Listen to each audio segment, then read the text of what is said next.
A day in my life as a vlogger nga ikaw ray follower.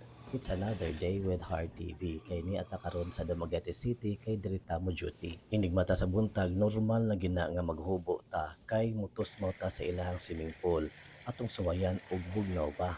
Pagkahuman nato og kapay-kapay dinha maligo pud ta para presko pud ta nga moadto sa opisina ug di kita angay malimot magbutang og deodorant kanang pahumot sa atong ilok ba. Wa man sad tay daghang arte sa lawas, makabrief lang, pwede na mulakaw, pwede na mo opisina. Pinamuton ra gud ang buhok dayon pagkahuman mamahaw ta. Importante gyud nga mamahaw gyud ta before ta moadto sa opisina. Ug kanang mukaon ta ato pong timan-an nga kana jung healthy atong kaonon. Kay hunahuna lawas sa puhunan. Di na ta magsig istorya oy. Mukaon na tagdali kay basig malate ta, makasab-an niya ta sa tuang amo. Manut brush jud ko kada magkaon kay basig manimaho tang baba. Unya karon andam nako, mulakaw nako padong sa opisina. Mayo gani pagawas nako na adayoy pedicab nakasakay dayon ko.